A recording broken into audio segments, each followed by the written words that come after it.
என் வீட்டில் நடந்த சம்பவம் என்பது ஒரு கலவரம் மற்றும் என் வீட்டின் கதவு உடைக்கப்பட்டிருக்கிறது. ஸோ அதுபோக வீட்டில் உள்ள பொருட்கள் எல்லாம் உடைக்கப்பட்டுள்ளன. ஸோ இந்த 3 செக்ஷனையும் சிபிசிஐடி போட்டிருந்தாங்கனாலேயே நீதித்துறை நடுவர் அவர்கள் ஜாமீனில் இவர்களை விடுதலை செய்திருக்க மாட்டார். கீழ்ப்பாக்கம் காவல் நிலையத்தில் அனுமதி வாங்கி கொண்டு வந்து தான் இந்த போராட்டம் நடைபெற்றதாக எனக்கு அதிகாரிகள் தெரிவிக்கின்றனர். ஒருத்தரோட வீட்டில் போய் போராட்டம் நடத்துறதுக்கு, அதுவும் கையில் மழை குவியலோடு போய் ஒருத்தரை போராட்டம் நடத்துறதுக்கு காவல்துறை எப்படி அனுமதிக்கும் என்பதை உங்களுடைய முடிவுக்கே நான் விட்டுவிடுகிறேன். இவர்களை கைது செய்து கஸ்டடியில் எடுத்து விசாரித்தால் மட்டும்தான் இந்த தாக்குதலின் பின்னணியில் இருந்தது யார், இந்த தாக்குதலுக்கு தூண்டிவிட்டது யார், செல்வ பெருந்தகை அவர்களின் பங்கு இந்த தாக்குதலில் என்ன என்பதெல்லாம் கஸ்டடியில் எடுத்து விசாரித்தாதான் இந்த உண்மை வெளியே வரும். சிபிசிஐடியும் சேர்ந்து இந்த வழக்கில் சம்பந்தப்பட்டவர்களை காப்பாற்ற வேண்டும் என்ற நோக்கத்தில் தான் செயல்படுகிறார்கள் என்பது தெரிய வருகிறது. சிபிசிஐடியும் இந்த விசாரணையை நியாயமான முறையில் நடத்தும் என்ற நம்பிக்கை எனக்கு துளியும் இல்லை. இந்த எஃப்ஐஆரை வைத்து நேற்று கைது செய்யப்பட்ட 5வரும் ஜாமீனில் விடுதலை செய்யப்பட்டதையும் வைத்து சென்னை உயர்நீதிமன்றத்தை இது தொடர்பாக அணுகலாம் என்று இருக்கிறேன். வாணிசியை கைது செய்ய வேண்டும் என்ற வார்த்தை செல்வ பெருந்தகை அவர்கள் வாயிலிருந்து இதுவரை ஏன் வரவில்லை? அவர் இந்த விஷயத்தை நான் கண்டிச்சிருக்கிறேன் அப்படின்னு சொல்கிறாரு. இதில் சம்மந்தப்பட்ட வாணிசியை கைது செய்ய வேண்டும் என்று செல்வ பெருந்தகை அவர்கள் ஒரு அறிக்கை கொடுக்கட்டும். அந்த குற்றச்சாட்டுகளை நான் வாபஸ் வாங்கிக் கொள்கிறேன். இந்த வழக்கை சரிவர விசாரித்து இதன் பின்னணியில் யார் இருக்கிறார்கள் என்பதை கண்டுபிடிக்காவிட்டால் இந்த வழக்கை சரிவர விசாரணை செய்யாத அதிகாரிகளும் நாளை நீதிமன்றத்தால் தண்டிக்கப்படுவார்கள் என்பதை தெளிவுபட இந்த அதிகாரிகளுக்கு தெரிவித்துவிட்டு வந்தேன். தற்காலிக துப்புரவு பணியாளர்கள் இருக்கும்போது அவர்களுக்கு நீங்கள் இந்த வாகனங்களை ஏன் வாங்கி தரவில்லை என்று தான் நான் கேள்வி எழுப்பினேன். ஏன் இந்த வாகனங்களை பெரும் பயனாளிகளை கண்டறிவதற்காக செல்வ பெருந்தகை பரிந்துரைத்த தனியார் நிறுவனத்தை ஏன் தேர்ந்தெடுத்தீர்கள் என்பதுதான் என்னுடைய கேள்வி. ஒரு தனியார் நிறுவனத்தை தேர்ந்தெடுத்து அவர்கள் மூலமாக நீங்கள் இந்த திட்டத்தை செயல்படுத்தியது தான் ஊழலுக்கு வழிவகுத்திருக்கிறது என்பதைத்தான் நான் சொன்னேன். அந்த துப்புரவு தொழிலாளர்கள் என்ன கேள்வியை எழுப்புகிறாங்க? தற்காலிக பணியாளராக நாங்கள் 1500 பேர் இத்தனை வருஷமாக வேலை செஞ்சுட்ருக்கோம், நீ எனக்கு ஏன் வண்டி கொடுக்கல என்று கேட்கிறார்கள். ஃபேஸ்புக்கில் லைவ் போட்ட வாணிஷி விஜயகுமார் என்பவர் அவருடைய அலுவலகத்திலும் வீட்டிலும் இப்போதும் அவைலபிளாக இருக்கிறார். ஆனால் அவரை கைது செய்வதற்கு பதிலாக நேற்று சிபிசிஐடி அந்த 77வது வார்டு கவுன்சிலர் சுமதி புத்தனேசன் என்பவரின் அலுவலகத்தில் உதவியாளர்களாக பணியாற்றக்கூடிய ஒரு சிலரை மட்டும் கைது செய்து அவர்களையும் நேற்று இரவே ஜாமீனில் விடுவித்திருக்கிறார்கள். இதனால் இந்த சிபிசிஐடியின் விசாரணை சரிவர நடைபெறாது. நான் இது தொடர்பாக நீதிமன்றத்தை அணுக இருக்கிறேன். இந்த விசாரணை சரிவர நடக்குமா என்ற சந்தேகம் எனக்கு இருந்தது. இதன் காரணமாக இன்று சிபிசிஐடி உயரதிகாரிகளை சந்திக்கலாம் என்று நான் முயற்சி செய்த போது சிபிசிஐடி டிஎஸ்பி திரு சசிதரன் அவர்களை சந்தித்தேன். இப்போது காவல்துறை இதில் பதிவு செய்திருக்கக்கூடிய இந்த எஃப்ஐஆரின் நகல் எனக்கு வழங்கப்பட்டது. இந்த எஃப்ஐஆரை பார்த்தீர்கள் என்றால் அனைத்துமே ஜாமீனில் வெளிவரக்கூடிய பிரிவில் இந்த எஃப்ஐஆர் பதிவு செய்யப்பட்டுள்ளது. என் வீட்டில் நடந்த சம்பவம் என்பது ஒரு கலவரம் மற்றும் என் வீட்டின் கதவு உடைக்கப்பட்டிருக்கிறது. ஸோ அதுபோக வீட்டில் உள்ள பொருட்கள் எல்லாம் உடைக்கப்பட்டுள்ளன. ஸோ இந்த 3 செக்ஷனையும் சிபிசிஐடி போட்டிருந்தாங்கனாலேயே நீதித்துறை நடுவர் அவர்கள் ஜாமீனில் இவர்களை விடுதலை செய்திருக்க மாட்டார். ஆனால் இந்த வழக்கில் சம்பந்தப்பட்டவர்கள் அத்தனை பேரும் உடனடியாக ஜாமீனில் வெளிவர வேண்டும் என்பதற்காகவே பலவீனமான பிரிவுகளில் சிபிசிஐடி இந்த எஃப்ஐஆரை பதிவு செய்துள்ளது என்பதை நான் தெரிந்து கொண்டேன். நான் நேரடியாக அந்த டிஎஸ்பி அவர்களிடம் கேட்டேன், எப்படி சார் நீங்கள் இந்த செக்ஷனுக்கு போட்டிருக்கீங்க என்று கேட்கும்போது, அந்த போராட்டம் நடத்தியவர்கள் காவல்துறையின் அனுமதி பெற்று போராட்டம் நடத்தியதாக எனக்கு தெரிவிக்கப்பட்டது என்று கூறுகிறார். ஒருவருடைய வீட்டில் போய் நான் நேற்று தொடர்ந்து நான் சொல்லி கொண்டு வருகிறேன், கீழ்ப்பாக்கம் காவல் நிலைய அதிகாரிகளின் உதவியோடு தான் இந்த போராட்டம் நடைபெற்றிருக்கிறது என்பதை நான் தொடர்ந்து சொல்லி கொண்டு வந்தேன். இப்போது இந்த விவரம் மேலும் உறுதிப்படுத்தப்பட்டுள்ளது. கீழ்ப்பாக்கம் காவல் நிலையத்தில் அனுமதி வாங்கி கொண்டு வந்து தான் இந்த போராட்டம் நடைபெற்றதாக எனக்கு அதிகாரிகள் தெரிவிக்கின்றனர். ஒருத்தரோட வீட்டில் போய் போராட்டம் நடத்துறதுக்கு, அதுவும் கையில் மழை குவியலோடு போய் ஒருத்தரை போராட்டம் நடத்துறதுக்கு காவல்துறை எப்படி அனுமதிக்கும் என்பதை உங்களுடைய முடிவுக்கே நான் விட்டுவிடுகிறேன். ஸோ இப்போ இந்த சிபிசிஐடி வீட்டு கதவை உடைச்சிருக்காங்க, கலவரம் பண்ணியிருக்காங்க, சொத்துக்களை எல்லாம் உடைத்திருக்கிறார்கள். இந்த செக்ஷன்ஸை போட்டிருந்தாலே நீதிமன்றம் ஜாமீனில் இவர்களை விடுவிக்காது. ஆனால் ஜாமீனில் வெளிவரக்கூடிய பிரிவுகளை மட்டுமே பதிவு செய்து இந்த எஃப்ஐஆர் தாக்கல் செய்யப்பட்டுள்ளதால் இந்த வழக்கில் யார் கைது செய்யப்பட்டாலும் உடனடியாக அவர்களை நீதிமன்றம் ஜாமீனில் விடுவிக்க வேண்டிய சூழலுக்கு ஏற்பதான் இந்த எஃப்ஐஆர் போடப்பட்டுள்ளது. இவர்களை கைது செய்து கஸ்டடியில் எடுத்து விசாரித்தால் மட்டும்தான் இந்த தாக்குதலின் பின்னணியில் இருந்தது யார், இந்த தாக்குதலுக்கு தூண்டிவிட்டது யார், செல்வ பெருந்தகை அவர்களின் பங்கு இந்த தாக்குதலில் என்ன என்பதெல்லாம் கஸ்டடியில் எடுத்து விசாரித்தாதான் இந்த உண்மை வெளியே வரும். ஆனால் கஸ்டடியில் எடுக்கக்கூடாது, இவர்கள் உடனடியாக ஜாமீனில் செல்ல வேண்டும் என்ற நோக்கத்தில்தான் ஜாமீனில் வெளிவரக்கூடிய இந்த பிரிவுகளில் இந்த எஃப்ஐஆர் பதிவு செய்யப்பட்டுள்ளது. அவசரமாக சென்னை மாநகர காவல்துறை இந்த வழக்கின் விசாரணையை சிபிசிஐடிக்கு மாற்றிய போதே எனக்கு சந்தேகம் இருந்தது, இவ்வளோ வேகமாக எதுக்கு சிட்டி போலீஸு சிபிசிஐடிக்கு மாற்றுறாங்கன்னு. ஆனால் இப்போது ஜாமீனில் வெளிவரக்கூடிய இந்த பிரிவுகளில் எஃப்ஐஆரை போட்டிருக்கும் போதே சிபிசிஐடியும் சேர்ந்து இந்த வழக்கில் சம்பந்தப்பட்டவர்களை காப்பாற்ற வேண்டும் என்ற நோக்கத்தில் தான் செயல்படுகிறார்கள் என்பது தெரிய வருகிறது. சிபிசிஐடியும் இந்த விசாரணையை நியாயமான முறையில் நடத்தும் என்ற நம்பிக்கை எனக்கு துளியும் இல்லை. இந்த எஃப்ஐஆரை வைத்து நேற்று கைது செய்யப்பட்ட ஐவரும் ஜாமீனில் விடுதலை செய்யப்பட்டதையும் வைத்து சென்னை உயர்நீதிமன்றத்தை இது தொடர்பாக அணுகலாம் என்று இருக்கிறேன்.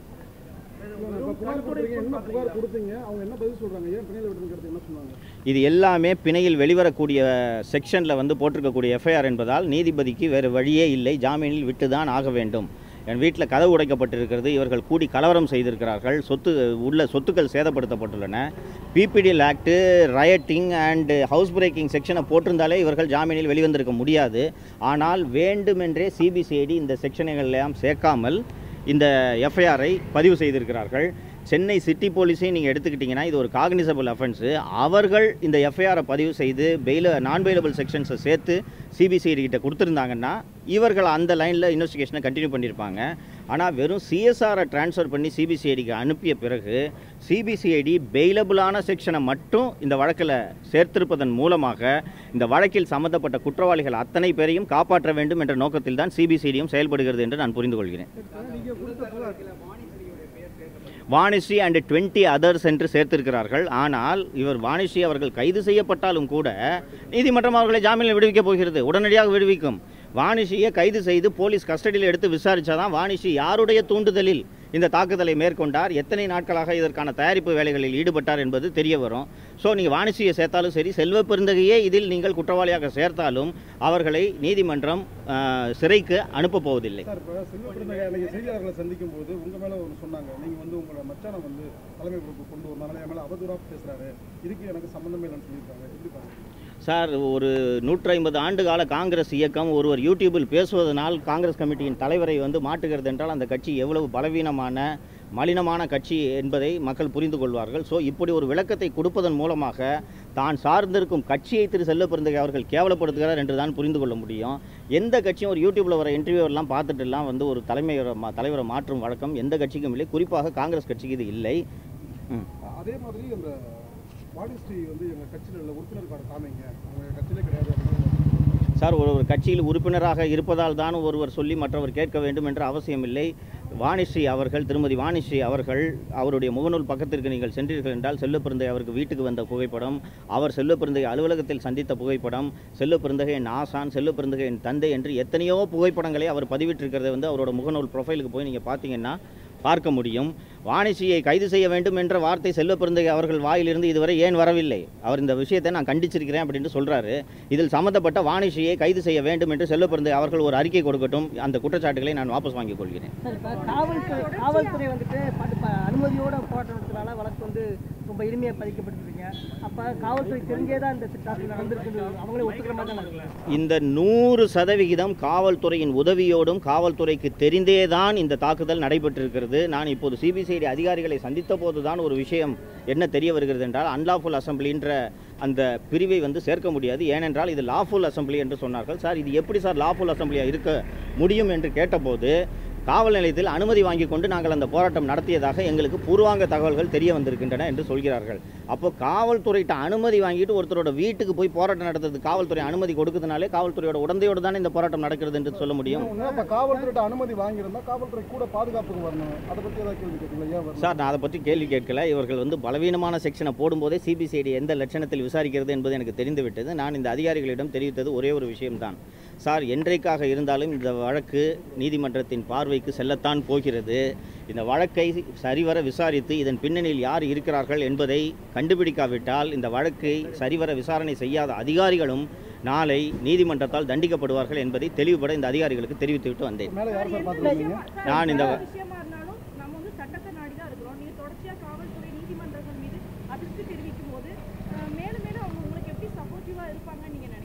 மேடம், சட்டப்படி விசாரணை நடத்த வேண்டியது அவர்களது கடமை. நான் காவல்துறையை விசாரணை செய்கிறேன் என்பதற்காக என்ன விசாரணை செய்கிறேன், அதனால் உங்கள் வழக்கை ஒழுங்காக விசாரிக்க மாட்டேன்லாம் சொல்வதற்கு எந்த காவல்துறை அதிகாரிக்கும் அதிகாரமும் கிடையாது, அனுமதியும் கிடையாது. சட்டப்பூர்வமாக ஒரு வழக்கில் என்ன விசாரணை, என்ன எவிடன்ஸ் இருக்குது, என்ன மெட்டீரியல் இருக்குது என்ற அடிப்படையில் தான் அவர்கள் விசாரணை நடத்த வேண்டுமே ஒழிய என்ன ஒருத்தர் விமர்சனம் செய்கிறார் அதனால் நான் ஒழுங்காக விசாரிக்க மாட்டேன் என்றெல்லாம் எந்த காவல்துறை அதிகாரியும் சொல்ல முடியாது. புகார் இந்த மாதிரி ஒரு இன்சிடென்ட் நடந்திருக்கு, நீங்கள் ஒரு கம்ப்ளைண்ட் கொடுத்துருக்கீங்க. அதில் வந்து நீங்கள் எதிர்க்க கம்ப்ளைண்ட்டில் அஃபென்ஸ் மேட் அவுட் ஆகிற மாதிரி பிரிமா ஃபேசி இருக்குது, இது இந்தந்த செக்ஷன்ஸ் தான் மேட் அவுட் ஆகும் அப்படின்றத நீங்கள் வந்து மென்ஷன் பண்ணி கொடுத்துருக்கீங்களா? சார், அந்த புகாரில் என் வீட்டின் கதவு உடைக்கப்பட்டது. 50 பேர் கும்பலாக கூடி கதவை உடைத்துவிட்டு உள்ளே வந்து கலவரம் செய்தார்கள், அவதூறான வார்த்தைகள் பேசினார்கள், என் தாயை தாக்க முயற்சி செய்தார்கள் என்று சொல்கிறேன். இந்த செக்ஷன்ஸை சேர்த்தாலே அஃபென்ஸ் மேட் அவுட் ஆகிடுச்சு இல்லை சார். ஹவுஸ் பிரேக்கிங்க்கு போடலை, TNPPDL ஆக்ட் போடலை, ரயட்டிங் போடலை, அன்லாஃபுல் அசம்பிளி போடலை. அப்படி இருக்கும்போது இதுக்கு என்ன பதில் சொல்லுங்கள் நீங்கள்? இவங்க கம்ப்ளைண்ட்டே வந்து அவங்க ப்ராப்பராக விசாரிக்கல, உடனடியாக சிபிசிஐடிக்கு மாற்றினதில் சந்தேகம் இருக்குன்றது உங்களுக்கு? சார், முதலில் இந்த புகார் வந்து கீழ்ப்பாக்கம் காவல் நிலையத்திற்கு போனவுடன் உடனடியாக அவர்கள் எஃப்ஐஆர் பதிவு செய்திருக்க வேண்டும். ஒரு காக்னிசபிள் அஃபென்ஸ் நடந்திருக்கு, ஊர் பார்க்க இந்த அஃபென்ஸ் நடந்திருக்கு, நடந்த அஃபென்ஸுக்கான வீடியோ பதிவுகள் இருக்கின்றன. வாங்கி எஃப்ஐஆர் போட்டு நீங்கள் விசாரிக்காமல் இருங்க. ஆனால் எஃப்ஐஆர் கூட நான் போட மாட்டேன், அதை அப்படியே நிலுவையில் வைத்திருப்பேன்னு சொல்கிறதே இவர்களோட நோக்கத்தை தெளிவுபடுத்துகிறதா இல்லையா? சார், வாங்கின உடனே எஃப்ஐஆர் பதிவு செய்ய வேண்டும் என்று தானே BNSS சொல்லுகிறது. ஒரு காக்னிசபிள் அஃபென்ஸ் நடந்திருக்கு, நான் போய் கேட்கும்போது நேரடியாக போய் அந்த புகாரை கையில் கொடுத்தப்போ நாங்கள் லீகல் ஒப்பீனியன் வாங்கணும்னு சொல்கிறாங்க. ஒரு அஃபென்ஸ் நடந்திருக்கு, அதுக்கான வீடியோ எவிடன்ஸ் இருக்குது, இதில் லீகல் ஒப்பீனியன் வாங்குறதுக்கு என்ன இருக்குன்னு சொல்லுகிறீங்க? ஒரு கொலை நடந்திருக்குன்னா அதுக்கு லீகல் ஒப்பீனியன் வாங்கிட்டு தான் நீங்கள் எஃப்ஐஆர் பதிவு செய்கிறீங்களா? யூடியூப்பில் பேசுகிறதுக்கெல்லாம் வந்து 1 மணி நேரத்தில் எஃப்ஐஆர் பதிவு செய்யக்கூடிய நீங்கள் இப்படி ஒரு தாக்குதல் நடைபெற்றிருக்கிறது, இந்த தாக்குதலுக்கு நாங்கள் லீகல் ஒப்பீனியன் வாங்கிட்டு பண்ணுவோம், அதை ரெசிப்ட் ஸ்டேஜில் நாங்கள் ட்ரான்ஸ்ஃபர் பண்ணுறோம், எஃப்ஐஆர் போட்டுட்டு ட்ரான்ஸ்ஃபர் பண்ண மாட்டோம்னு சொல்கிறதே இவர்களுடைய நோக்கத்தை தெளிவுபடுத்துகிறதா இல்லையா? சார், நேற்று தூய்மை பணியாளர்கள் வந்து பார்த்தீங்கன்னா ஒரு ப்ரெஸ் மீட் கொடுத்துருந்தாங்க. அதில் வந்து திரு சவுக்கு சங்கர் அவர்கள் பேசுகிறதுனால அந்த பிரச்சனையே வெளியில் வந்துச்சு, அவர் வீட்டில் நடந்தது மோசமானது, அதில் நாங்கள் யாருமே பங்கு பெறலை அப்படிங்கிறத சொல்லியிருக்கிறாங்க. குறிப்பாக அந்த பிரச்சனையை வந்து தனியார் மயமாக்குறாங்க அரசாங்கம், 4 வருஷமாக சொன்ன வாக்குறுதி நிறைவேற்றுறேன்னு சொல்லியிருக்கிறாங்க. அவங்களோட கருத்தை எப்படி பார்க்குறீங்க? சார், நான் இத்தனை நாட்களாக என்ன பேசி கொண்டிருந்தேனோ, தூய்மை பணியாளர்களை இழிவாகலாம் நான் பேசிவிட்டேன் என்றெல்லாம் சொல்லி தான் என் வீட்டில் நடந்த தாக்குதலை சிலர் நியாயப்படுத்தி கொண்டிருக்கிறார்கள். 1500 துப்புரவு தொழிலாளர்கள், நேற்று நானும் அவர்களிடம் பேசினேன், 1500 துப்புரவு தொழிலாளர்கள் 20 ஆண்டுகளுக்கு மேல் தற்காலிக பணியாளர்களாக இருக்கிறார்கள். 6000 8000 சம்பளத்துக்கு வேலை செஞ்சுட்டு இருந்தவர்களுக்கு இப்போது தான் ஒரு 3 ஆண்டுகளாக 20,000 அவர்களது ஊதியம் உயர்த்தப்பட்டிருக்கிறது. நான் என்னுடைய நிகழ்ச்சியில் பேசியது, உங்களிடமே 1500 தற்காலிக துப்புரவு பணியாளர்கள் இருக்கும்போது அவர்களுக்கு நீங்கள் இந்த வாகனங்களை ஏன் வாங்கி தரவில்லை என்று தான் நான் கேள்வி எழுப்பினேன். ஏன் இந்த வாகனங்களை பெரும் பயனாளிகளை கண்டறிவதற்காக செல்வ பெருந்தகை பரிந்துரைத்த தனியார் நிறுவனத்தை ஏன் தேர்ந்தெடுத்தீர்கள் என்பதுதான் என்னுடைய கேள்வி. ஒரு தனியார் நிறுவனத்தை தேர்ந்தெடுத்து அவர்கள் மூலமாக நீங்கள் இந்த திட்டத்தை செயல்படுத்தியது தான் ஊழலுக்கு வழிவகுத்திருக்கிறது என்பதைத்தான் நான் சொன்னேன்.